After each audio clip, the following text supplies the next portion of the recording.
Quicker than fast. It's a term you hear a lot with wide receivers, and, well, we're going to cover Anthony Miller today, and that's something that applies to him. Brendan Albert is here. I am Adrian Fedque. Anthony Miller, a sleeper for a lot of people in the NFL draft. Dude's been a sleeper since coming out of high school. I mean, he won the award for the most outstanding walk-on of the year award last year, so that's always something pretty damn impressive. But you said it perfectly, Adrian. He's a quicker-than-fast type of receiver. I think in the league, he's pretty much just going to be a slot guy. I don't think he's ever really going to win outside. I think he's just going to be a slot guy. But you know what? Most teams go three wide personnel anyway, so he'd still be a starter. Yeah, and using that term, quicker than fast, that's what slot receivers need to be. And one of the things that actually he might be the best when it comes to the draft, body control. His body control is pretty damn exceptional. Absolutely, and we're going to see a great clip of that here right off the jump here. He's going to do a nice job working back toward the sidelines and showing really nice body control. Does a really good job here of keeping the feet in bounds, attacking the ball with his hands.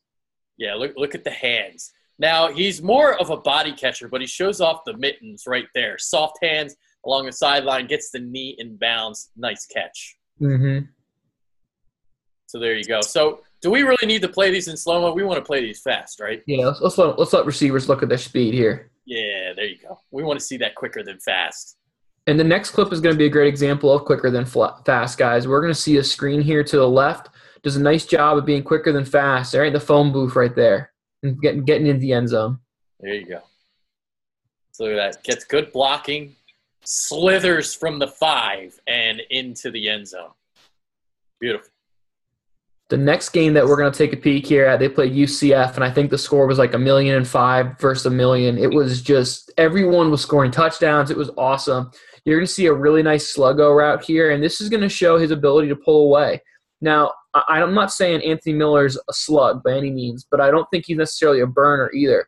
Does a nice job here, though, of being able to catch the ball and against a good team, pull away from the defense here. So it does show the ability to run away from guys. Yeah, it does. That clip shows a little bit. You can see that double move right there. He's pretty good at the double move with his quickness.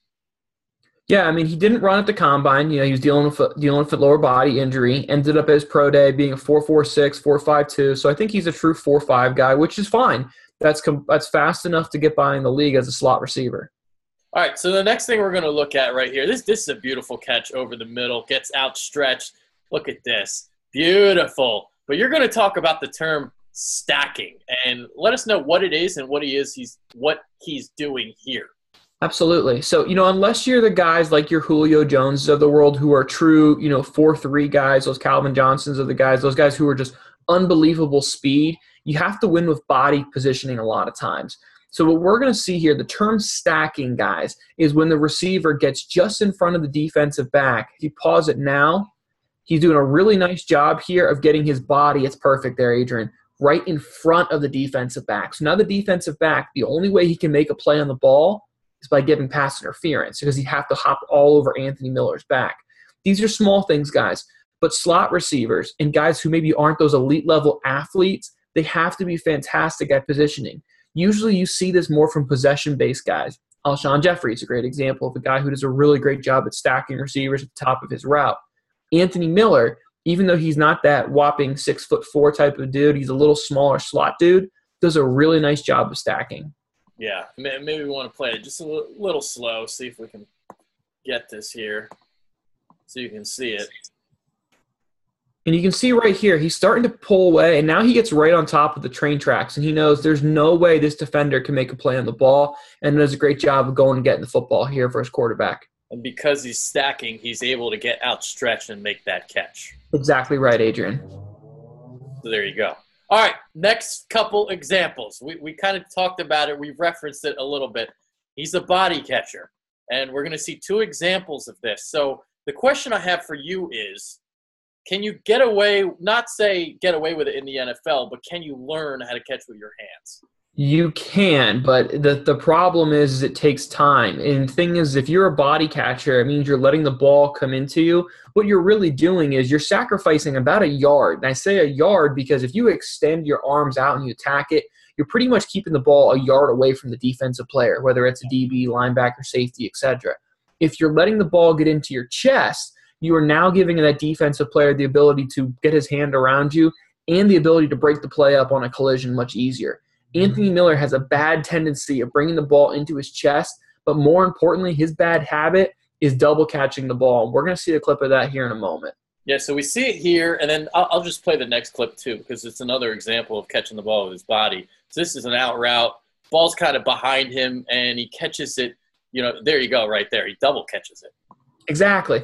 Is the ball behind him? Absolutely. Is it a perfect throw? Absolutely not. But guess what? They're knocking perfect throws in the NFL.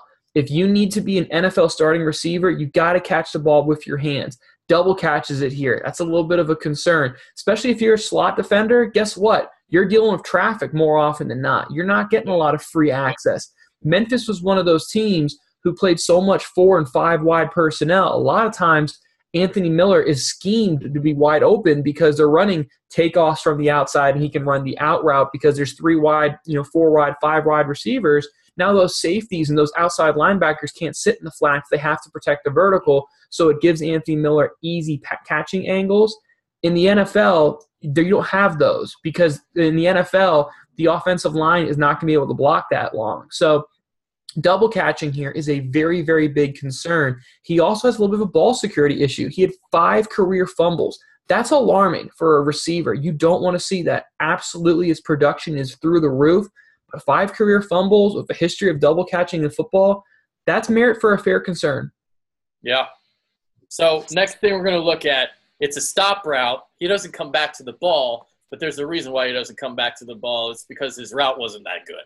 He takes a little extra steps here. He does a little too much work in the bottom of his route here. What I want you guys to look at is he's going to pitter-patter his feet. He's going to plant hard with his left, and then he kind of takes his left foot up, and he picks it up, and he puts it back down. Instead, what you want to do is plant that hard with that left foot right here. Now, instead of you taking all those 3, 4, 5, now he gets square, and because he's getting square versus taking one step back towards the football, he's opening up the opportunity for a defensive back to close on the ball. Now, this is against Houston. Certainly a good opponent, but this is not the Green Bay Packers. This is not the Pittsburgh Steelers. You don't have that window for error in the NFL. There you go. All right, and one more thing. Now, we really don't have to show this clip, but we're going to show it anyway. He's a smaller guy, so when you think smaller, well, you're not going to be great at blocking. And we see it right here. He's just straight up overwhelmed. He gets pushed back by the DB here. Yeah, he's going to get bullied here. And, as I mentioned, this is one of the few times when you guys go back and watch Anthony Miller plays, you very rarely see him on the line of scrimmage. You almost always see him off because of this reason. He gets his lunch handed to him here. He's not going to be the bull there that you want to block. Now, that said, if you're okay with that and you're okay with him being in the slot full-time for you, then great. But if you draft him with the expectation to put him on the line of scrimmage, you're setting yourself up for failure. Yeah, and here you go. He's getting pushed literally 3 yards back. Yeah. So, all right, that is Anthony Miller. So he's considered a sleeper by a lot. He seems to be a popularizer for a lot of the draft experts, I guess, and a lot of the fans.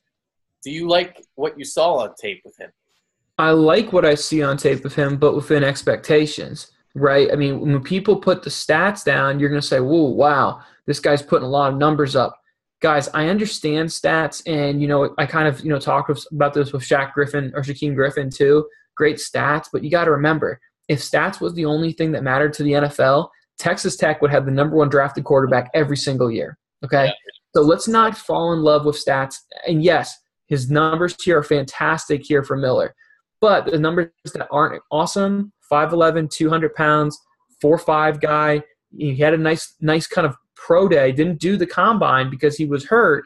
And his issue is he double catches the football. My concern is if you double catch the football inside, there's a lot of traffic. I see him as a Nelson Aguilar type. I think he's a dude who's going to make his living in the slot.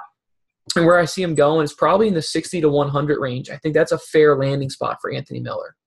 Yeah, I don't know if he's going to be a guy that goes to the Eagles unless you're looking to replace Nelson Aguilar, but I don't think the Eagles are trying to look to replace Nelson Aguilar just yet.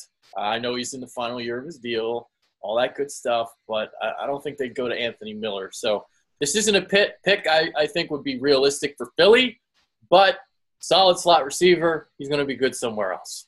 You know what? And I hate to say this, he makes so much sense in New England. I mean, just makes so much freaking sense in New England. Yeah. Inheriting that Danny Amendola role and Julian Edelman just being that next guy up, he makes a ton of sense there. There you go. That's why Brendan Albert's on this show. And that's where we're about to close this show because we're done now. Brendan Albert, I'm Adrian Fedke. Peace. Appreciate it.